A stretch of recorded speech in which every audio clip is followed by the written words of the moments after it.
Dawn broke clear and cold over the naval weapons range, with gentle swells rolling in from the open ocean.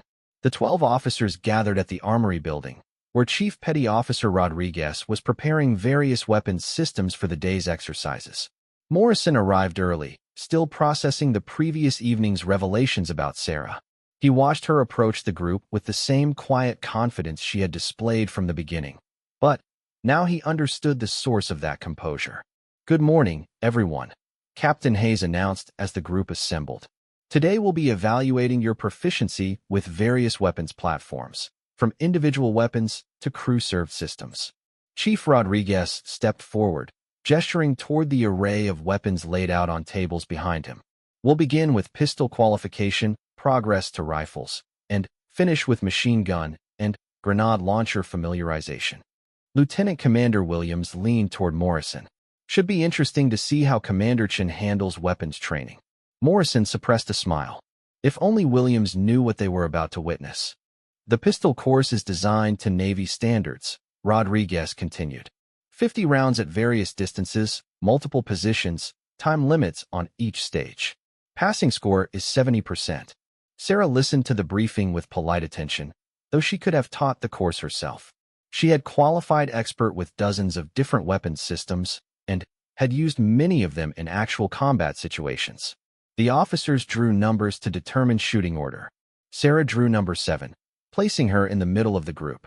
She watched the first 6 shooters with interest, noting their techniques and comfort levels with the weapons. Lieutenant Morrison shot first, achieving a respectable 85% score with steady, controlled shooting. Santos followed with an impressive 90%, drawing compliments from Chief Rodriguez. Williams struggled more, managing only 72%, and clearly frustrated with his performance. Peters shot well initially, but lost focus during the timed portions, finishing at 78%. When Sarah's turn arrived, she approached the firing line with casual confidence. Chief Rodriguez handed her the standard-issue pistol and watched as she performed her safety checks with practiced efficiency. "Ready on the firing line?" Rodriguez called. "Ready," Sarah replied, settling into her shooting stance. The first stage required 10 rounds at 7 yards in 30 seconds. Sarah drew her weapon smoothly and fired 10 shots in rapid succession, each round finding the center of the target. Her shooting rhythm was so consistent that the shots sounded like a metronome. Rodriguez lowered his binoculars and stared at the target. All 10 shots had clustered within the 10 ring, most within a space smaller than his fist. "Outstanding shooting, Commander," he said. But his expression suggested this was more than outstanding. It was exceptional. The second stage moved to 15 yards with 15 rounds in 45 seconds. Sarah adapted effortlessly to the increased distance, her shots continuing to group tightly in the center of the target. Morrison watched in amazement as Sarah progressed through the course. Her shooting was unlike anything he had seen from naval officers. Each shot seemed deliberate and precise, with no wasted motion or hesitation. The final stage required 25 rounds at 25 yards in various positions, standing, kneeling, and prone. Time limits were tight, and most shooters struggled to maintain accuracy while working quickly. Sarah dropped into each position smoothly, her weapon finding the target almost automatically. Even shooting from prone position, which many found awkward, she maintained the same tight groupings that had characterized her earlier shooting.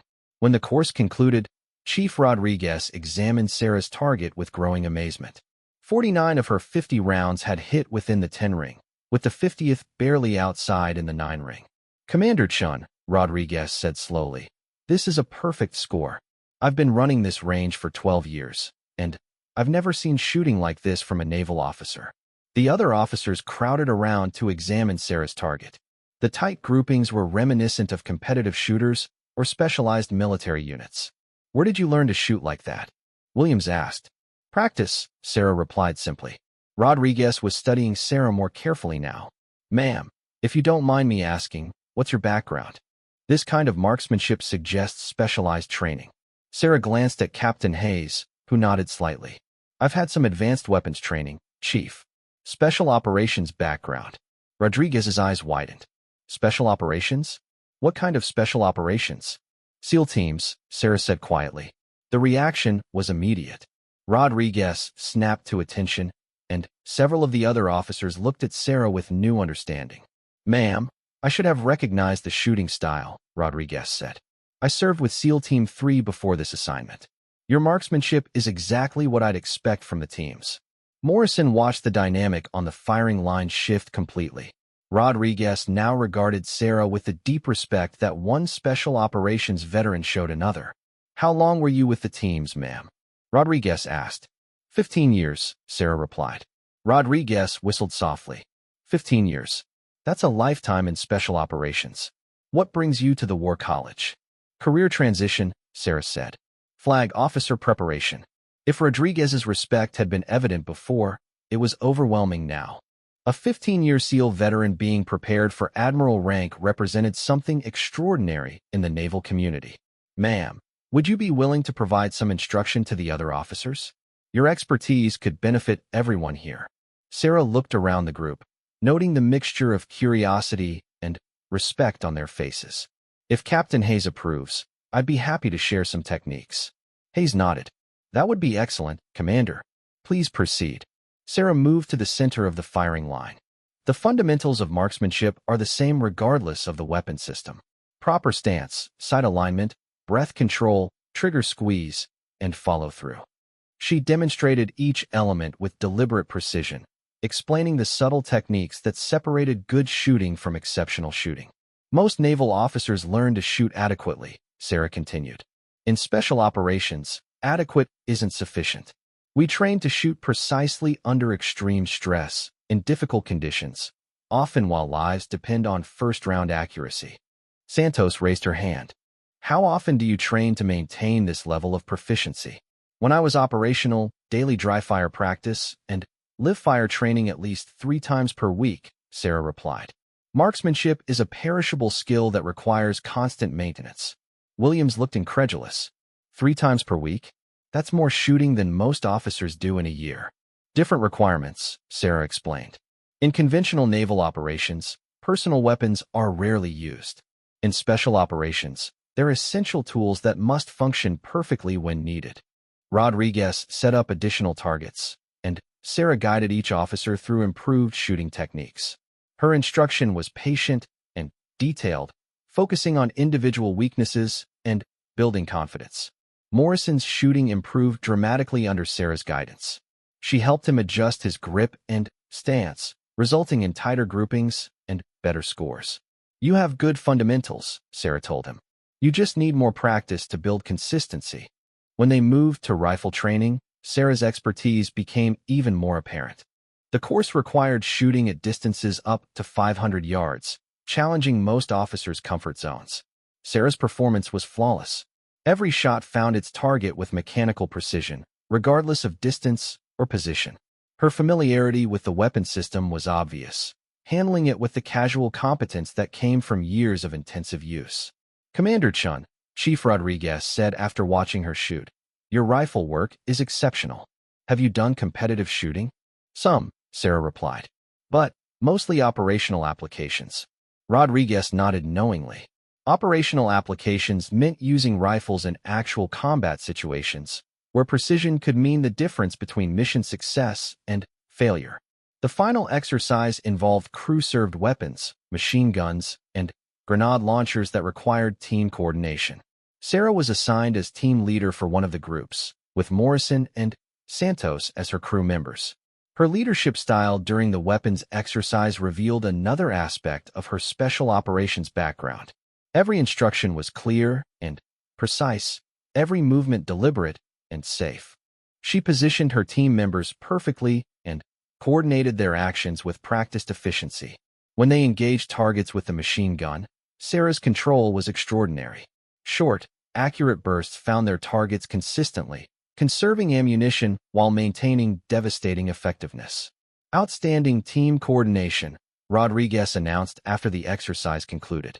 Commander Chun, your crew leadership was textbook perfect. As the day's training ended and the weapons were secured, the officers gathered for the after-action review. Captain Hayes stood before the group with obvious satisfaction. Today's exercises revealed some exceptional capabilities within this group. Hayes began. Commander Chin's marksmanship and weapons expertise were truly outstanding.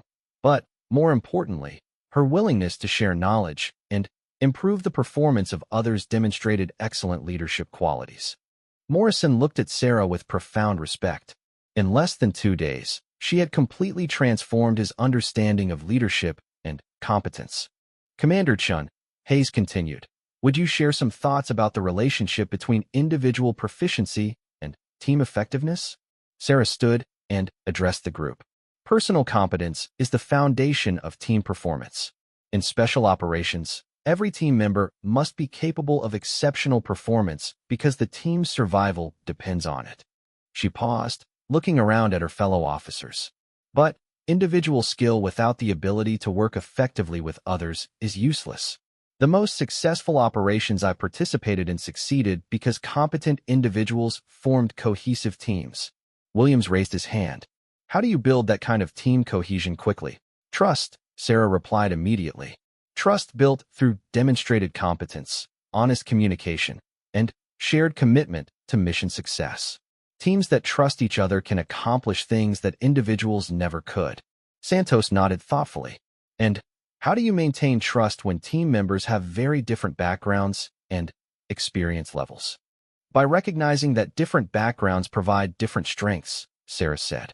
My special operations experience gives me certain capabilities, but each of you brings expertise that I lack. Effective leaders find ways to combine those diverse strengths. Morrison thought about the morning's mockery and his evening's education.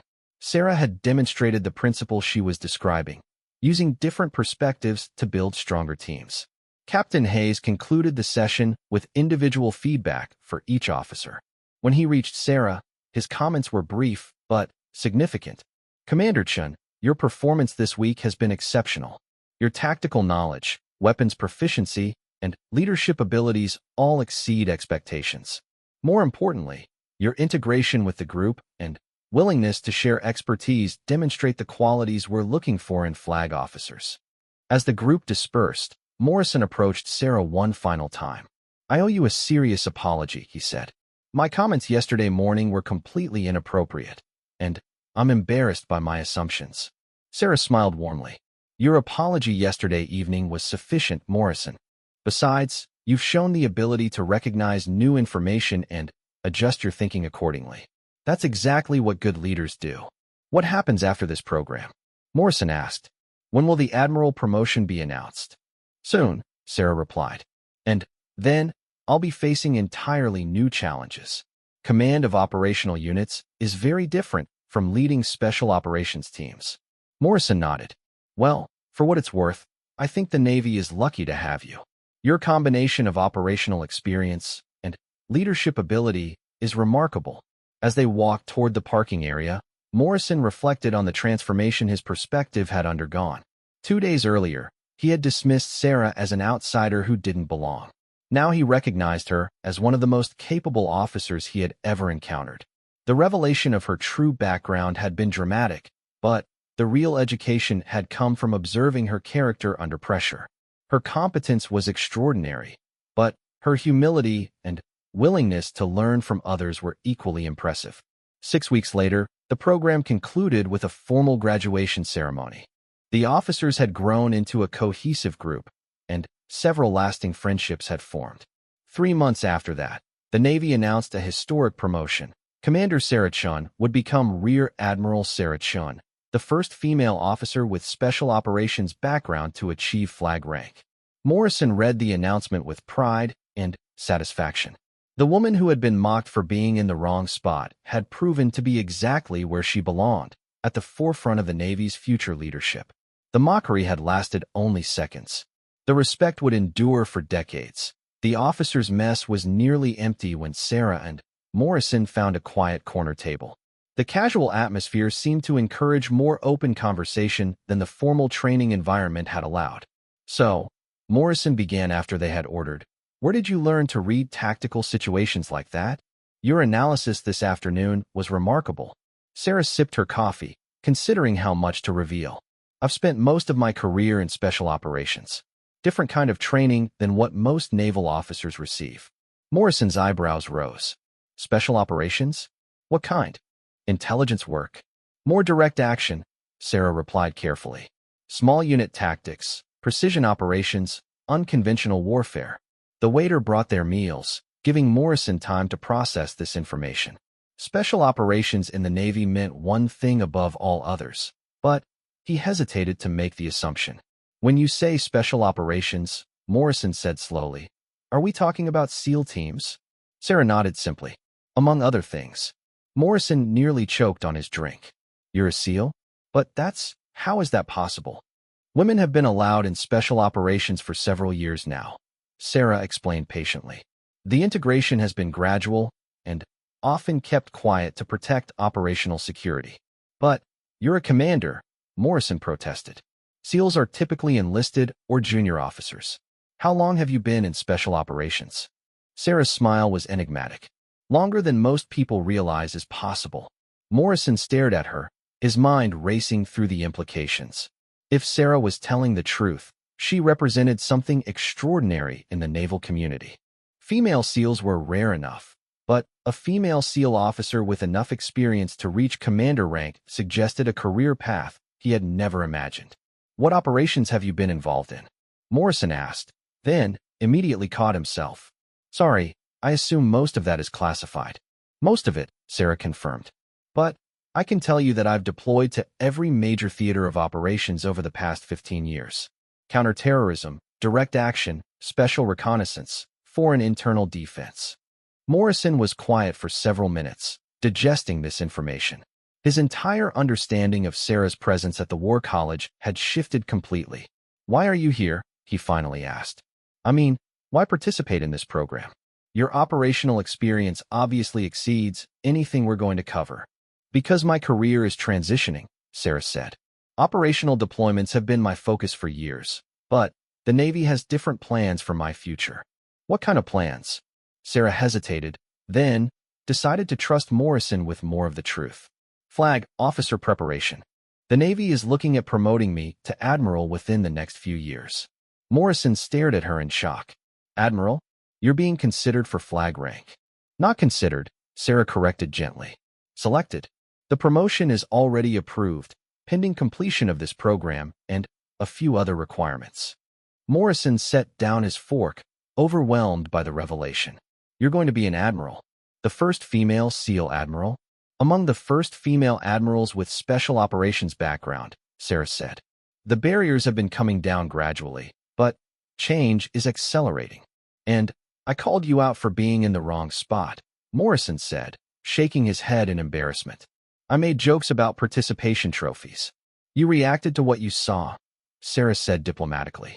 Most people make assumptions based on limited information.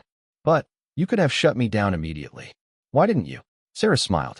Because watching how people react under pressure tells me more about their character than any formal evaluation could.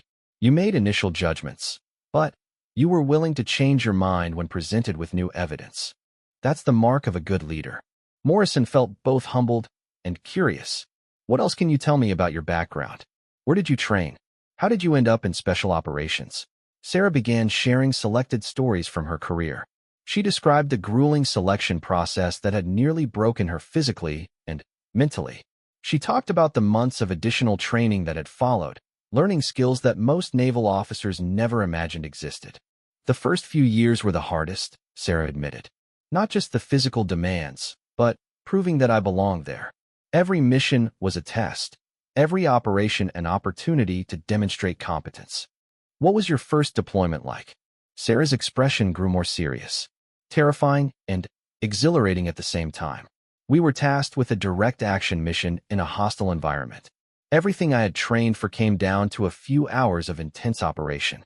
Morrison listened intently as Sarah described the challenges of operating in small teams where every member's survival depended on the other's competence.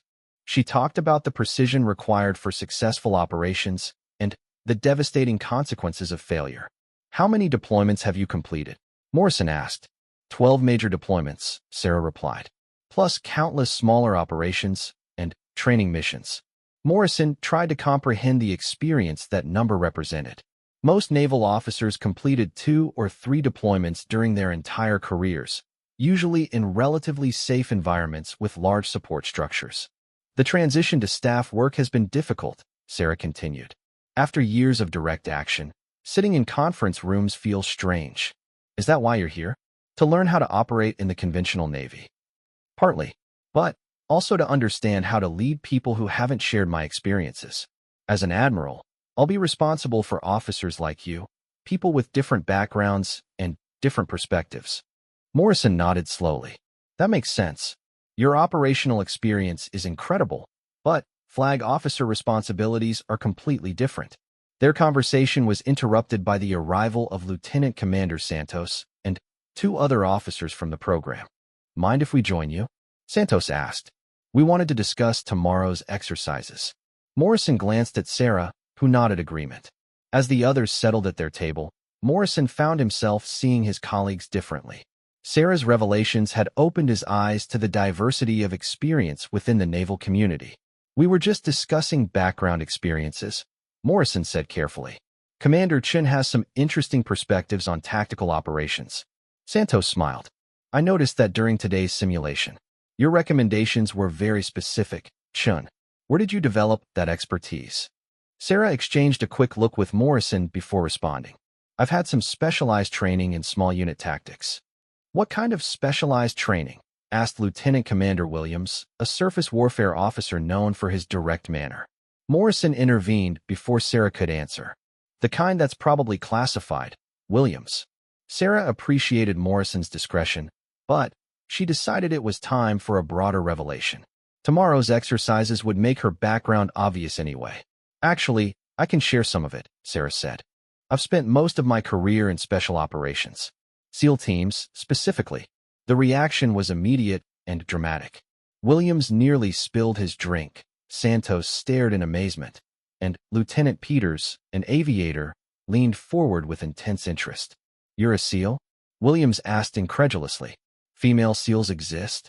They do, Sarah confirmed. The program has been integrated for several years now. Peters whistled softly. That explains a lot about your tactical knowledge. How long have you been in special operations? 15 years, Sarah replied. 15 years? Santos repeated. That's an entire career. What brings you to the War College now? Sarah glanced around the table at the expectant faces. These officers would be her peers for the next several weeks, and building trust required more openness. I'm transitioning to flag officer responsibilities, she said simply. The silence that followed was profound. Flag officer rank represented the pinnacle of naval careers, achieved by only a select few after decades of distinguished service. Admiral, Williams asked quietly. Sarah nodded. The promotion should be announced within the next few months. Morrison watched his colleagues process this information. Their entire perception of Sarah was shifting, just as his had during their private conversation. Why participate in this program then? Peters asked. Your experience obviously exceeds anything we're going to cover. Because operational excellence and strategic leadership require different skill sets, Sarah explained.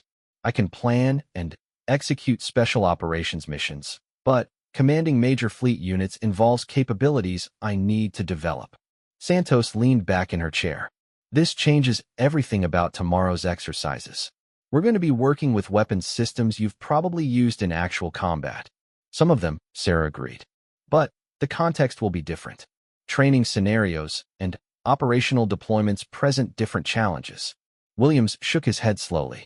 I can't believe I'm sitting here with a soon-to-be admiral. And a SEAL admiral at that. Don't let rank change how you interact with me, Sarah said firmly. I'm here to learn, just like all of you. My operational background gives me certain advantages, but each of you brings expertise that I need to understand. Morrison appreciated Sarah's humility, but he also recognized the extraordinary nature of her achievement. Female admirals were rare enough in the conventional Navy. A female admiral with special operations background was virtually unprecedented. Can you tell us about any of your operations? Peters asked eagerly. Sarah smiled. Most of them are classified, but I can share some general experiences. The biggest difference between special operations and conventional naval warfare is scale and precision. She began describing the challenges of operating in small teams where individual competence determined mission success. She talked about the split-second decision-making required in hostile environments and the trust necessary between team members. In conventional naval operations, you have layers of command structure and extensive support systems, Sarah explained. In special operations, a four-person team might be operating independently behind enemy lines for weeks. Williams listened intently.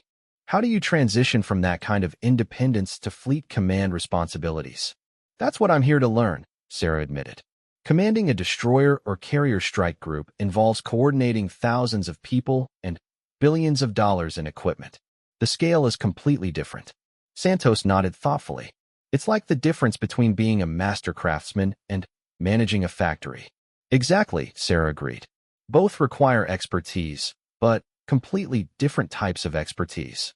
The conversation continued for another hour, with Sarah sharing carefully selected stories from her career while her colleagues asked increasingly sophisticated questions. Morrison found himself impressed not just by her accomplishments, but by her awareness of her own limitations and her genuine desire to learn from others. When the group finally dispersed for the evening, Morrison walked with Sarah toward their quarters. "Thank you for trusting us with your background," Morrison said. "I can imagine it's not easy to be so open about classified experiences." "You all deserve to know who you're working with," Sarah replied. "Tomorrow's exercises will make my background obvious anyway. What should we expect?" Sarah's smile was enigmatic. "Let's just say that marksmanship has been a significant part of my professional development." As they parted ways for the evening, Morrison reflected on the day's revelations. He had begun the morning making dismissive comments about a perceived outsider. He was ending it with profound respect for a warrior whose achievements exceeded anything he had imagined possible. Tomorrow would bring new challenges and, undoubtedly, new revelations about the remarkable woman who would soon become one of the Navy's most senior leaders. The morning sun cast long shadows across the naval training facility as Commander Sarah Chun walked through the gates for the first time. Her civilian clothes and small frame drew immediate attention from the group of seasoned officers gathered near the main building. She had deliberately chosen to arrive early, wanting to observe the dynamics before the official introduction ceremony. "Look what the Navy's recruiting now," whispered Lieutenant Jake Morrison to his colleagues, his voice carrying just enough to be heard. "Probably some politician's daughter getting a participation trophy." Sarah kept walking, her expression neutral. She had heard worse during her 15 years of service, most of it while her true identity remained classified. The weight of her achievements meant nothing here until she chose to reveal them. The Naval War College's advanced tactical program attracted the best officers from around the world. Sarah had been invited as a guest instructor, though the nature of her expertise remained intentionally vague in the official documentation. The other participants believed she was simply another mid-level officer looking to advance her career. Captain Robert Hayes, the program director, emerged from the building and approached the gathering group. His weathered face showed decades of naval experience, and his reputation for running the most demanding officer development program in the fleet preceded him. "Gentlemen and lady," Hayes said, nodding toward Sarah, "welcome to the most challenging 8 weeks of your careers. You're here because someone believes you have what it takes to lead at the highest levels. I'm here to test that assumption." The group consisted of 12 officers, ranging from lieutenants to commanders, each representing different specialties within the Navy. Surface warfare officers stood alongside submarine commanders, aviators mixed with intelligence specialists, and everyone carried themselves with the confidence that came from years of successful service. "Our first exercise begins immediately," Hayes continued. "You'll be divided into teams of 3 for a navigation and tactical planning challenge. The scenario involves coordinating a multi-platform operation in contested waters." Lieutenant Morrison stepped forward. "Sir, what's the new person's background? We need to know her qualifications to plan effectively." Sarah watched Hayes' slight smile. The captain knew exactly who she was, but part of the exercise involved letting the group dynamics play out naturally. "Commander Chin will introduce herself when appropriate," Hayes replied. "For now, focus on the mission." The teams formed quickly, with the more senior officers naturally gravitating toward each other. Sarah found herself grouped with Morrison and Lieutenant Commander Maria Santos, a submarine officer known for her analytical mind. Well, Commander Chun, Morrison said, emphasizing her rank with slight sarcasm. What's your specialty? Supply chain management? Personnel administration. I've done some tactical work, Sarah replied simply. Santos, more diplomatic than Morrison, tried to smooth the situation. What kind of platforms have you worked with? Surface ships? Subs? Various types, Sarah said, keeping her answers deliberately vague. The first scenario placed them in command of a task force responding to hostile activity near a strategic shipping lane. Each team received identical intelligence briefings and access to the same resources, but their approaches would reveal their understanding of naval warfare principles. Morrison immediately took charge, spreading charts across their assigned table. Okay, here's what we're dealing with. 3 hostile patrol boats, possible submarine contact, and civilian traffic to consider. Standard response would be to establish a perimeter and call for air support. Sarah studied the chart quietly while Morrison outlined his plan. She noticed several critical factors that his analysis had missed, but she waited to see if Santos would catch them. The water depth changes significantly in this area, Santos observed, pointing to the bathymetric data.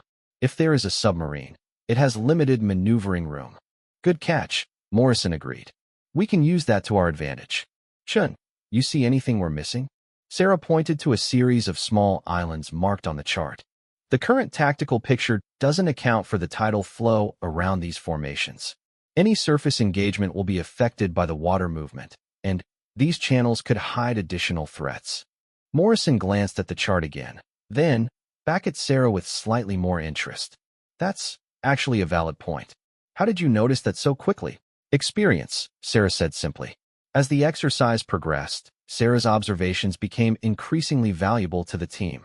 She identified patterns in the simulated enemy behavior that the others had missed, suggested alternative approaches that maximized their advantages, and demonstrated an intuitive understanding of multi-platform coordination that impressed even Santos. Hold on, Morrison said during a particularly complex phase of the simulation. How do you know that missile engagement envelope so precisely? That's not general knowledge. Sarah had been wondering when someone would start asking the right questions. Her recommendations had been based on classified operational experience that most officers would never encounter. I've seen similar scenarios before, she replied. Where? Morrison pressed. What command were you with? Before Sarah could answer, Captain Hayes approached their table. How's the planning progressing? Actually very well, sir, Santos replied. Commander Chun has provided some excellent insights. Hayes nodded approvingly. Commander Chun tends to have valuable perspectives on tactical matters. Morrison looked between Hayes and Sarah, clearly sensing something unspoken in the captain's words. Sir, what exactly is Commander Chun's background? That's not relevant to the current exercise, Lieutenant, Hayes said firmly. Focus on the mission at hand. But Morrison's attention had shifted entirely to Sarah. Her casual analysis of complex tactical situations, her precise knowledge of weapons systems capabilities, and her instinctive understanding of operational planning all suggested experience far beyond what her apparent position would provide. The afternoon session moved to practical navigation exercises using the facility's ship simulators. Each team would take turns commanding a destroyer through increasingly difficult scenarios while the others observed and critiqued their performance. When Sarah's team took their turn at the controls, Morrison naturally assumed the captain's position while Santos managed the tactical display. Sarah was assigned to communications coordination, typically considered the least demanding role. The scenario began with a routine patrol mission, but the simulation quickly introduced complications. Multiple surface contacts appeared on radar, weather conditions deteriorated, and intelligence reports suggested possible hostile submarine activity in the area. Morrison handled the initial challenges competently, issuing clear orders and maintaining good situational awareness. But as the scenario intensified, the complexity began overwhelming his ability to process all the incoming information effectively. Sonar contact bearing 270, range 12,000 yards, came the simulated report. Classify and track, Morrison ordered, but his attention was divided between multiple threats. Sarah watched the tactical display, noting patterns that the simulation was designed to test. The exercise was specifically crafted to overwhelm traditional command structures, forcing teams to demonstrate advanced coordination skills. Morrison, Sarah said quietly, recommend you adjust course to 090 and increase speed to flank. Why? Morrison asked, still focused on the sonar contact. Trust me, Sarah replied. Santos looked at the display and saw what Sarah had noticed. She's right. Look at the convergence zones. We're about to lose our advantage. Morrison followed Sarah's recommendation, and within minutes the tactical situation clarified dramatically. The course change had positioned them perfectly to engage two of the hostile contacts while avoiding the submarine threat entirely. How did you see that so quickly? Morrison demanded. Sarah's response was interrupted by a new development in the simulation. A hostile missile had been fired, and the ship's defensive systems were struggling to track it effectively. Bearing drift is minimal, Sarah announced, reading the display with practiced ease. Recommend immediate evasive action, hard left rudder, deploy countermeasures. Morrison hesitated for a crucial second. Naval doctrine called for different procedures, and Sarah's recommendations deviated from standard protocol. Do it, Santos urged, recognizing the accuracy of Sarah's assessment. Morrison executed the maneuvers, and the simulated missile missed by a comfortable margin. The other teams watching from the observation area murmured their approval at the skillful handling of a difficult situation. When the simulation ended, Morrison turned to face Sarah directly. Okay, who are you really? That wasn't luck, and it wasn't textbook knowledge. You've done this before, haven't you? Sarah met his gaze steadily. I've had some operational experience. What kind of operations? Morrison pressed. Where? When? Captain Hayes's voice came over the intercom before Sarah could respond.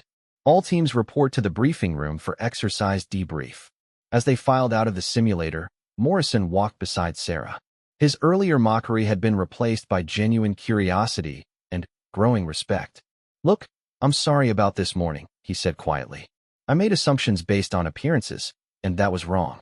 But you're clearly not just another staff officer looking for career advancement. Your tactical instincts are too sharp, your knowledge too specific. Sarah appreciated the apology, but she wasn't ready to reveal her background yet. The exercise was designed to test more than just tactical knowledge, and premature disclosure would defeat its purpose. The debriefing session revealed that Sarah's team had achieved the highest overall score, primarily due to their innovative approaches to the most challenging scenarios. Hayes made particular note of their ability to adapt quickly to changing conditions and their excellent teamwork under pressure. Tomorrow we'll be conducting live-fire exercises at the range, Hayes announced. You'll be working with various weapons systems, from small arms to ship-mounted platforms. Accuracy and safety are paramount. Morrison lingered after the session ended. Chun, would you like to grab dinner? I'd like to hear more about your background, if you're willing to share. Sarah considered the invitation. Morrison had shown the ability to recognize his mistakes and adapt his thinking, qualities that would serve him well as a leader. Perhaps it was time to begin revealing some of her story. Sure, she agreed. But I should warn you, my background is a bit unusual.